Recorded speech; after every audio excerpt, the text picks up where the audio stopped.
Əslində maşın nəqliyyat vasitəsidir. Nəqliyyat vasitəsi səni bir yerdən başqa başqa yerə aparan bir vasitədir. Amma görürsən ki, maşına bağlandığına görə maşın ona xidmət etmək əvəzinə bu maşına xidmət edir. Səhər axşam maşını yuyur. Səhər axşam maşını. Yəni belə də olanda nə olur? Görürsən artıq bu maşın qəlbindən bağlandığına görə maşın cızılır. Maşın cızılanda maşın cızılmır, onun ürəyi cızılır. Ondan sonra o xəstəliklər, stres, şəkər, təzyiq. Nəyə görə? Bax, burada olduğuna görə.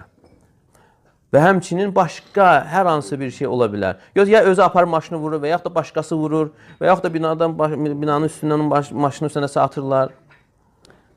Yəni bunlar olanda qəlbində olduğu üçün yəni onun maşına dəymir o. Onun ürəyinə, o atılan şeylər, dəyən şeylər ürəyinə dəyir. Və həmçinin də başqa hər bir misal gətirmək olan insanın bağlandığı şeylər. İnsan var nəvəsinə bağlanır. O qədər bağlanır ki, görsən uşaq ya xəstələnir, ya ayağı qırılır, ya əli sınır, müxtəlif cür xəstəliklər. Elə bir ki, Allah Teala bununla bildirmək istəyir ki, məndən çox başqasına bağlanma. Sevmək olar, problem deyil. O cür bağlanma olmaz. Yəni bura, yəni qəlb evi insan bilməlidir ki, Allahı tanımaq, Allahı sevmək üçün, tövhid üçün yaradılan bir evdir. Ora mənasız şeyləri yerləşdirməməli.